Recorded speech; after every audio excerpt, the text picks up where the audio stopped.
Welcome back to the morning show here on Arise News. Now it's time for us to take a look at news stories making headlines from across the globe. But of course, we always begin here at home.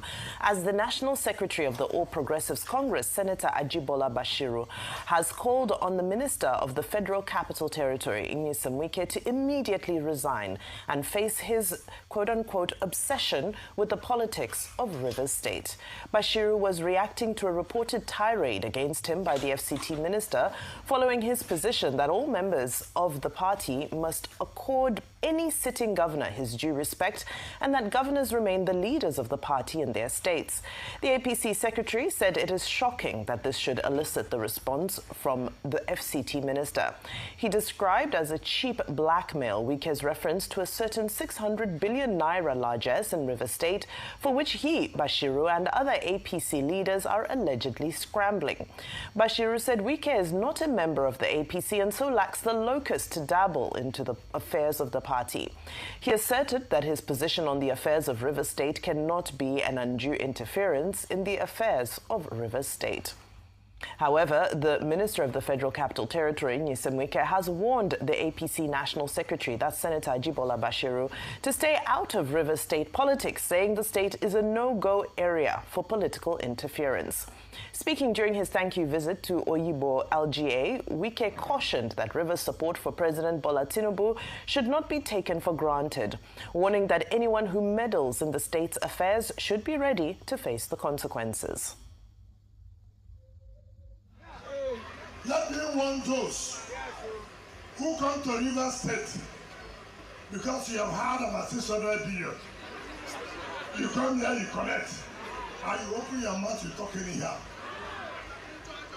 I want to say it.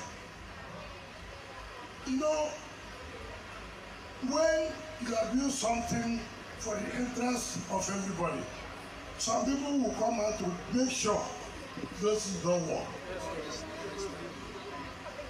I say it here, Victor, tell the brother, I want to say it here. Take this message.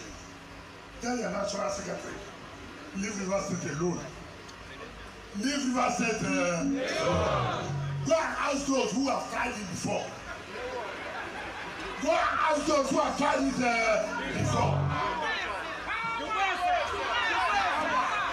Carpenter, the leader.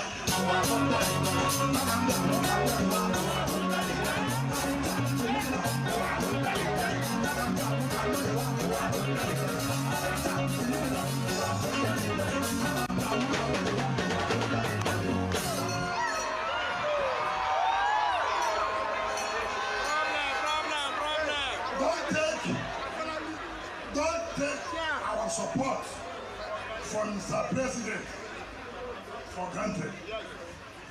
You have to be careful the statement you make. You have to be careful. Today, you are enjoying in Osun. You don't know those who did the work.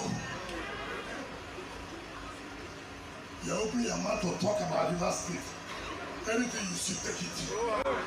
Anything you see, what? Agreement is agreement. All right, that's the Minister of the FCT there, flanked by his son. On to others heating up, both politically and in terms of our election infrastructure. INEC, developments in Rivers State, insecurity, tragic news of our men who lost their lives yesterday, as well as, of course, the economy with NUPRC and NMDPRA boards. Okay, at first I'd like to pay tribute to our dear troops that lost their life in active service. The death of every man diminishes all of us. But these are patriots. These are those that keep putting their life on the line to fight for all of us. They could have been with their families celebrating the festivities of the new year, but out there on a mission to keep Nigeria sovereign and safe, they pay the supreme price with their lives, and their sacrifices will never be forgotten.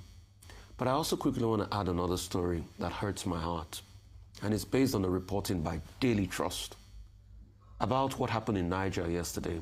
We've not heard the end of it.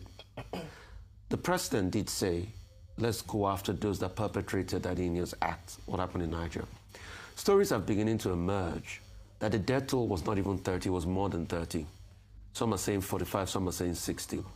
But the shocking thing, for me that hurts me the most is the fact that the kids that were just rescued from Papiri in Niger State, some of them were re-abducted in that kidnapping, because it was not only killings that happened, the terrorists also abducted people in Niger. So just imagine the trauma of a kid that had just faced the trauma of being in the bush, abducted. Now that kid been re-abducted in the space of a month and a half. 2 times, insecurity struck. They went through the ordeal of negotiating their release. Now the newspaper Daily Trust claimed they've been re-abducted. This is our country for you. This is the sad reality. I don't want to go the phrase, oh, Nigerian happened, but it happens. When we say Nigeria happens, it's because they are in Nigeria and there's a level of insecurity. When good things also happen, we can also say Nigeria happened, and no biggies about that. But that's the sad reality of the insecurity we are fighting. And that's why it's not just President Tinubu saying, go fight them away in France, while he's in France.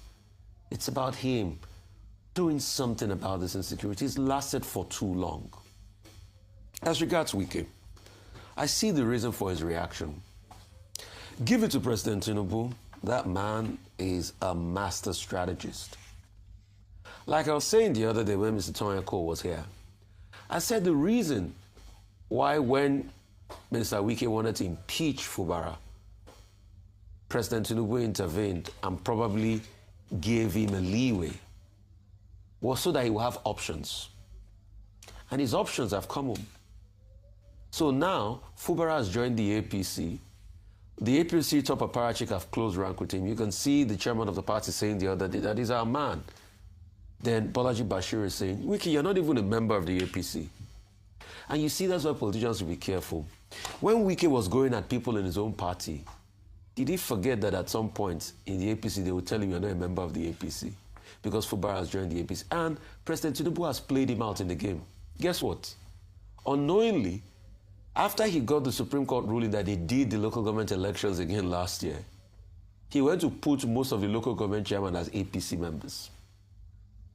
He ensured they got in. The State House of Assembly defected to APC. The governor, APC. Wike, PDP. It's so easy to scheme him out. And that's why the likes of Ajibola Basiru can challenge him and say, you are not in the party, you don't have a right to tell us what you will do in the party. Yes, Wike can say, oh, you can't tell me that. Don't put your mouth in reverse politics. Say all sorts. But President Tinubu has strategically schemed it out. That's why they call him the Jagaban. I don't agree with President Tinubu on many things, but on this, he has shown he's the political Jagaban. He has schemed him out. So Wike can go ahead with his local government home. But what Wike forgets is, yes, you will say the local government chairmen they are loyal to you, right? But they are in the APC. Most of them, I think save for 1 or 2 that PDP won. Majority of them are in the APC. So it's been schemed out. President Tinubu choose to work with Fubara, and that's why Bashir said that he could resign. So the question is, will Wike now want to fight back and go against the grain and fight the federal might? As in he wants to get a candidate to challenge Fubara? It might be a game up for him. This might be the beginning of the end of this fight. On this, like they say on the streets, President Tinubu 200, Wike 0. Okay, very quickly, let me start with the boards. Now, what the law, the enabling law, setting up either the UPRC or the NMDPRA says is that there shall be a board. Now, it has taken President Bola Ahmed Tinubu almost how many years now since he assumed office in 2023 to now set up a board. Well, as they say, better late than never, because he has now finally, fulfilled that obligation, that legal obligation that there must be a board. Shortly after changing the leadership of both the NUPRC and the NMDPRA. Now, 2 things. The NUPRC, it's a fairly straightforward assignment. What do? They oversee the upstream sector, oversee the exploration activities upstream, and then, of course, licensing rounds, bid rounds, and all of that. So the board has a responsibility to make sure that there is transparency in that regard and that due processes followed and that whatever process that they have to deal with is not politicized, because these are regulators, as it were. So, and you have Magnus Abe, Senator Magnus Abe, as the chairman of that board of the NUPRC. Now, in a sense, you may say, in terms of extraction, you know, it looks good for government to have chosen somebody from Ogoniland, or if you like, from Rivers State. And then, of course, he also has experience. He had been on the board of the NNPC previously. So it looks like, you know, the issues are quite familiar to him.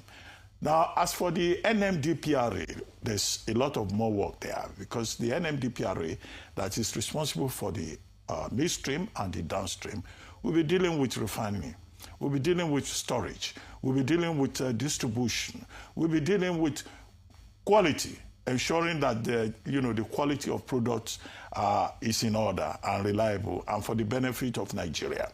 So they have, you know, even a lot more rigorous work to do. Now take the refineries. The only refinery that is working, that is so visible in Nigeria today, is the Dangote refinery. You recall that when the Dangote refinery had issues with the former head of that body, Farouk Ahmed, the issue was that even the NMDPRA did not have its own laboratory. If it wants to test quality, if it wants to establish standards and set standards, it will, you know, ordinarily outsource that to some other bodies. The first task of this new board that is led by Mr. Adeniji is simply to make sure that that body, that NMDPRA, at least sets up a laboratory that can be, relied upon. And two, that the NMDPRA does not get involved in this old practice of giving approvals for importation. The business should be how to, you know, grow activities in the midstream and the downstream. And then as for the refineries, there is an opinion abroad that these refineries that are comatose, that are just a waste on the resources of Nigeria, should be sold, even if it is a scrap or whatever, or something should be done about them. That would be within the purview also of the NMDPRA board. And then, of course, to ensure accountability, to ensure transparency. Now, incidentally, the chairman of that board, Mr. Adeniji, you know, he has been in oil and gas. I think he was involved in helping to fine-tune the petroleum oil sector reform, particularly in the area of gas. So he's familiar with the subject. It's not as if, you know, he's a tyro being given, you know, an assignment that he's not familiar with. So if you look at the other board members too, some of them have been in NNPC or they've served on the board before under President Buhari. So there's also a sense of continuity. And now President Bola Ahmed Tinubu has added also new hands. But the retest will be in what they are able to do and how productive and how, you know, effective they are as regulators, not people, you know, trying to serve political interests, but ensuring integrity, transparency, and accountability. So I think the appointment of the board members is welcome, and we hope that, they'll get expeditious approval from the Senate as President Bola Ahmed Tinubu has requested. Now, quickly, to Rivers State. Now, Nyesom Wike plays politics for President Bola Ahmed Tinubu. When he was speaking at Oyibu local government area yesterday, in the course of what he calls visit to Rivers State, he told the people, while concluding, that he was there to support, to campaign for President Bola Ahmed Tinubu. But while he's playing politics for President Tinubu, it is obvious that some members of the APC, the leadership of the APC, are not happy with his kind of politics. Now, the reasons are not far to seek. You know, perhaps his style, perhaps his almost deliberate alienation of many constituencies that could also have been very useful to President Bola Ahmed Tinubu. Now, in 1 week, in less than 1 week, the chairman of the APC, Yitwada Nentawe, has had to remind Nyesom Wike that he's not the leader of any party in Rivers State. That is the governor of the state, Sim Fubara, who is now known as 001. That is the leader of the APC in Rivers State, and that is not answerable to people who are outside the party. Nentawe even rubbed it in and said, as far as they are concerned, Wike is a member of the PDP.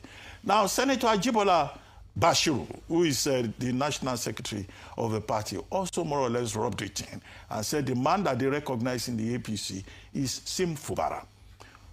And now Basiru went a step further and said if Wike is more concerned about politics in Rivers, he should resign his appointment at the federal level and go and face Rivers policy. So it's a kind of rejection by some of the principal members of the APC itself. So while he may be on good terms with President Tinubu, some people clearly oppose him, even within the APC that he says is helping. And this will have implications for, politics in Rivers State particularly. But Wike says he's the one in charge of Rivers, that Rivers is a no-go area, that Basiru will burn his hands, that in fact he should go and ask from people who tried to intervene in Rivers before and what happened to them, more or less making himself, in a grandiloquent manner, the emperor of Rivers State, to a position to which nobody has either appointed him or anointed him. But, politicians also learn their lessons. It may well happen that the same President Tinubu that he says he will report Basiru to and the Minister of Blue Economy may have their own ideas in terms of the utility value of Wike himself, either as a politician or as somebody campaigning for President Bola Ahmed Tinubu. I've made this point before, so I repeat it again. Now, in Rivers State that I think are a microcosm of what we are seeing on a national level and what was the inevitable outcome of Machiavellian politics at play. This is what happened when we choose Machiavellian politics over ideology. We saw this wave of governors defecting from PDP to the APC. We now hear that NNPP will also defect and join the APC. And one key thing that many people fail to acknowledge is that this will create resentment within the APC. I remember in November last year at the APC stakeholders meeting for Lagos, former governor of Lagos State, Babatunde Fashola, has said, what is the state of APC's reward system, the internal reward system? Meaning, if you are a member of APC, a stalwart of APC, you have been a stakeholder and you have been waiting for your turn, you have been part of the structures. What happens when that whole system is upended because somebody has come in from outside the party and you are now told that that person owns the structure? Because the debate continues. As much as the APC has reasserted that the leader of the state, the governor, the incumbent, becomes the leader of the state, what happens to those who have earned their stripes in the state? The case of Rivers State is a little bit different because it's almost a case of triple wahala, not even double wahala, because you have Nyesom Wike and those loyal to him, whether they be in PDP or APC. You now have Governor Siminalayi Fubara, who is now an APC governor, and the structures that he has, which are also factionalized. Let's not forget that there are still long-time loyalists of the APC who have been playing opposition politics in that party, who have now also been alienated. So you have all these three groups who are wrangling for control. And what is the big issue? The big issue here is that we're counting down to March, where the party convention will happen. Who will control the delegates? Because we know that the delegates at the primaries are hotcakes. It's a big issue. And he who has control over the delegates is he who really is the 001 of the state, if we are to put it in that context. So we are now going to see a heating up of these wranglings. As much as Rivers State, because of the personalities involved, is a lot more explosive, we can see it brewing in other states. Can we really say that Delta State has been able to reconcile and harmonize? Remember, there was the rift between Oborowori and Omoagege, as much as they then accepted that governor becomes the leader of the party. Is it resolved? Is there harmony? You go to Enugu State. Is there harmony? Are they happy that someone was brought in after all the work they've been doing as an opposition party in that state? Look at Plateau State, where as much as Senator Lalong says that he hands over to Caleb Mufwang to be the leader of the party, are the structures of the APC genuinely happy that they now have to submit themselves to people who have not earned those so-called structures, if I may put it in that sense? So now the question is power and control of the party earned, or is it transferred? And this is a very important detail, because it means that when the primaries happen, when the convention happens, we might find that there are several individuals who will be disgruntled, who will be shortchanged, and who will walk away with resentment. And that's where the politics will really begin. What will happen to those who feel entitled, who feel that they should be beneficiaries of the APC reward system over a long period of time, who are now feeling that they're being shortchanged by all these people who are coming from left, right, and center simply because of incumbency? It negates the effort and investment that they've made into the party. So as much as this is playing out in River State, what I think we're seeing from the leadership of the APC is we're finally seeing an explosion of that frustration that has been brewing, because their investment has been made in the party. They've sowed their seeds in various places, and those seeds may not come to pass because people have been brought from outside to play the politics of the 2027 election. I close with the issue of insecurity around the state, which Rufai made a very valid point. In Niger State, if you look at what happened in Niger State, the attack was right next to Papiri village. Now, we thought that after such a heinous attack happened and after the president has issued marching orders, that there would be security within that area. However, they say that that attack went on for 2 hours. And there was no resistance whatsoever. There was no intervention. In Borno State, we're now seeing that terrorists are now setting traps for our troops. Now, what is the common denominator here? The common denominator here is that we're seeing the movement of terrorists as they're escaping the places that they feel are hotspots, the places that they feel that they're under attack. They're now moving themselves to new territories. In Borno State, they're laying landmines along their path.